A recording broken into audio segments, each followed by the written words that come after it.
A civilização brasileira. Nas praias largas e fartas de Santa Cruz, floresciam cidades prestigiosas. Com o feudalismo das capitanias, as cidades e as vilas modernas do litoral do Brasil estavam já em seus primórdios, destacando-se dentre todas os núcleos populosos do Salvador e de São Vicente, em vista das facilidades encontradas pelos colonizadores com o auxílio dos caramurus e dos ramalhos que os haviam precedido na ação junto dos indígenas. Contudo, Portugal ainda não se decidira a destacar os seus elementos mais valorosos para os trabalhos da colônia, preferindo enviar-lhe criminosos e homens sem escrúpulos. Por toda parte, buscavam os naturais os recantos desconhecidos das florestas remotas, fugindo à escravidão e às torturas injustificáveis que lhes infligiam os homens brancos, por eles, um dia, acolhidos com as mais altas manifestações de fraternidade. O atrito das raças dava ensejo aos quadros mais dolorosos e mais lamentáveis. Tomé de Souza estava substituído por Duarte da Costa, que, como primeiro governador-geral, trouxera também consigo alguns dos missionários concitados por Ismael ao novo apostolado nas florestas americanas. Por essa época, os franceses desejaram aproveitar a encantadora beleza da Baía de Guanabara e estabeleceram aí uma feitoria, nos mesmos sítios por onde se havia retemperado Gonçalo Coelho nos primeiros anos decorridos após o descobrimento. Com a proteção do almirante Coligny, então favorito do rei Henrique II de França, Nicolau de Villegagnon aporta a Baía Maravilhosa em 1555 e funda uma colônia na ilha de Serigipe, que tomou mais tarde o seu nome. Das árvores de Uruçumirim, que é hoje a praia elegante do Flamengo, os tamoios valentes contemplavam, receosos, a intromissão dos europeus na sua região privilegiada. Mas Villegagnon, com a sua mentalidade religiosa e honesta, consegue captar a confiança dos naturais, concedendo-lhes o mesmo tratamento dispensado aos seus companheiros. Os indígenas recebem carinhosamente a orientação de Pai Colás e se tornam devotados colaboradores da sua obra, enquanto os franceses se vão apoderando da costa. Dom Duarte, na Bahia, lhes observa os movimentos, impossibilitado de adotar quaisquer providências.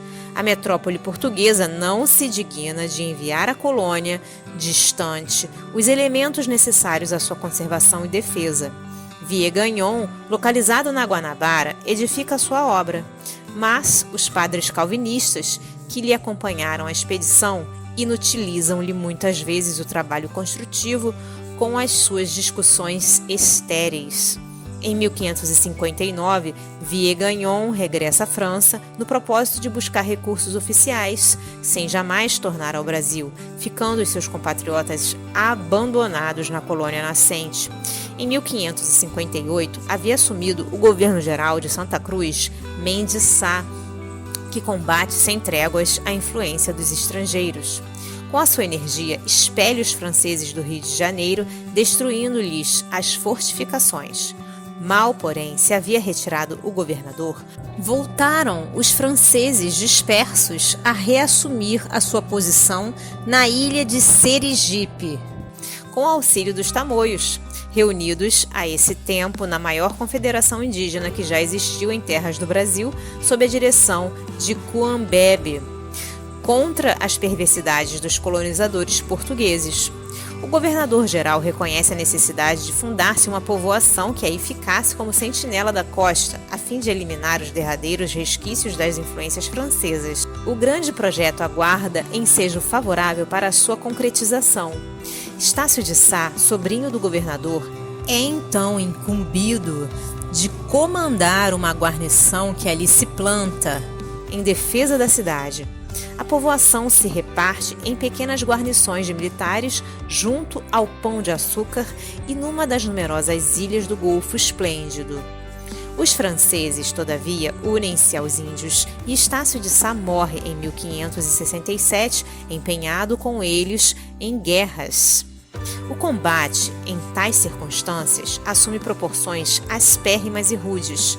Mendes de Sá reúne todas as forças disponíveis nas cidades da colônia e ataca todas as fortificações que existiam onde se situam a Praia do Flamengo e a Ilha do Governador. Obtém a mais completa vitória sobre o inimigo, mas permitiu, lamentavelmente, que aí se consumassem inauditas crueldades com os vencidos. Os portugueses transferem, então, a cidade, que fica definitivamente fundada no Morro de São Januário, mais tarde do Castelo. Em homenagem ao mártir do cristianismo, recebeu a cidade o nome de São Sebastião, ficando outro sobrinho do governador na sua administração. Nas esferas superiores do infinito, Ismael e suas abnegadas falanges choram sobre tão lamentáveis acontecimentos, quais o suplício imposto a João de Boles pelos elementos de mais confiança dos maiorais da espiritualidade. A cidade fica sob a proteção espiritual de Sebastião, o grande filho de Narbonne, martirizado pela sua fé cristã ao templo de Diocleciano, em 288 da nossa era. Estácio de Sá reúne-se às falanges invisíveis, encarregadas de cooperar no progresso daqueles sítios.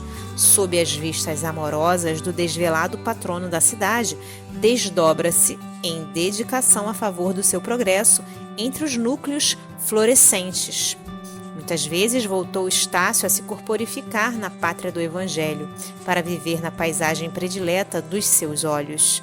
Sua personalidade aí adquiriu elementos de ciência e de virtude e, ainda há poucos anos, podia ser encontrada na figura do grande benemérito do Rio de Janeiro, que foi Oswaldo Cruz. Depois das lutas sanguinolentas nas praias da Bahia, mais bela do mundo, onde os vícios europeus, desencadeando nefandas guerras religiosas, batalhavam entre si, estendendo suas crueldades até o Novo Mundo, Ismael considerou a necessidade de estabelecer uma diretriz para a organização econômica da Terra do Cruzeiro. Após a elaboração de largos projetos de ação do plano invisível, o sábio mensageiro do Senhor discrimina as funções de cada região da pátria brasileira.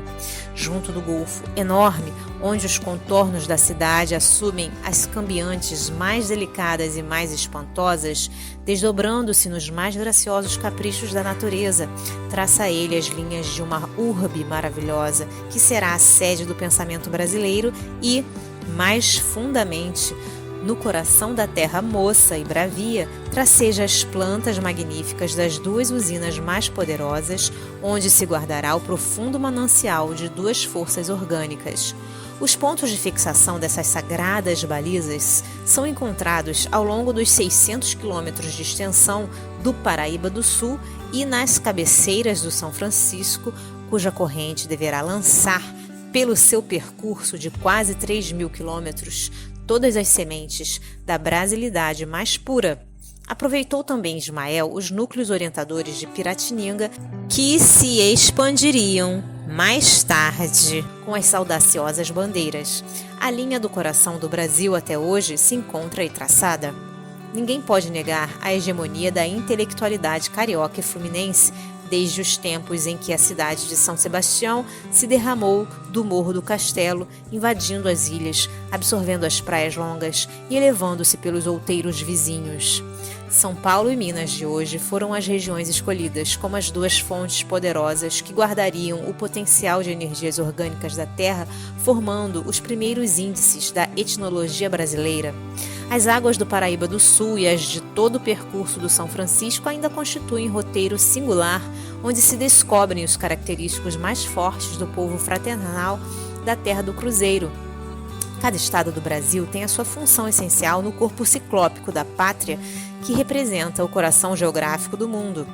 mas em São Paulo e em Minas Gerais se assentaram, por determinação do invisível, os elementos indispensáveis à organização da pátria esplêndida. Ambos serão ainda, por muito tempo, as conchas da balança política e econômica da nacionalidade e os dínamos mais poderosos da sua produção. Obedecendo aos elevados propósitos do mundo oculto, ambos ficaram irmanados junto do cérebro do país por indefectíveis disposições do determinismo geográfico que os reúne para sempre. Os espíritos infelizes e perturbados, inimigos da obra de Jesus, que, entretanto, se converterão um dia ao supremo bem, pela sua infinita piedade, agem de preferência nos bastidores administrativos dos dois grandes estados brasileiros, provocando a vaidade dos seus homens públicos, levantando tricas políticas e conduzindo-os, muitas vezes, a lutas fratricidas e tenebrosas no sentido de atrasar os triunfos divinos do Evangelho no coração de todas as almas.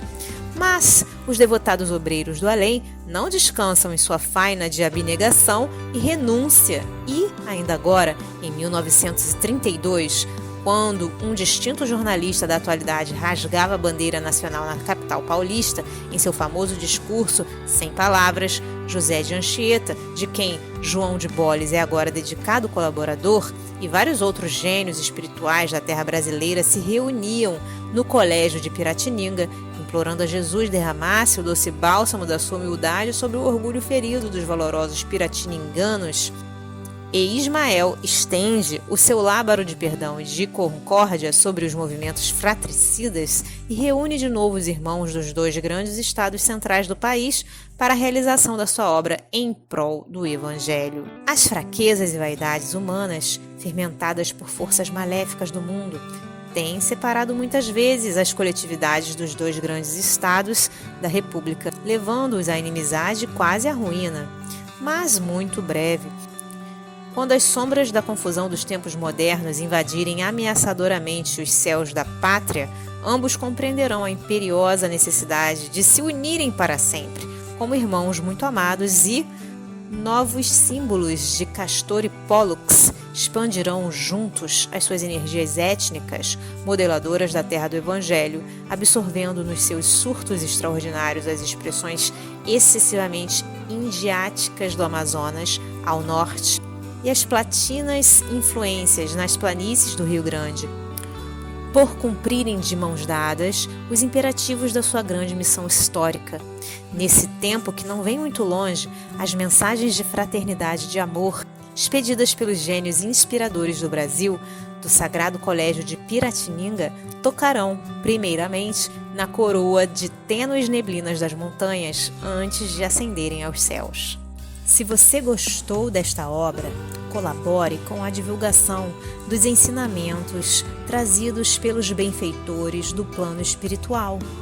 Adquira um bom livro espírita e ofereça-o de presente a alguém que ama. O livro espírita, além de divulgar os ensinamentos filosóficos, morais e científicos dos espíritos evoluídos, também auxilia no custeio de inúmeras obras de assistência social, escolas para crianças e jovens carentes, etc. As obras espíritas nunca sustentam financeiramente os seus escritores. Estes são abnegados trabalhadores na seara de Jesus, em busca constante da paz no reino de Deus. Adaptação do texto do Espírito Irmão W. Porque nós somos cooperadores de Deus. Paulo, Primeira Epístola aos Coríntios, capítulo 3, versículo 9.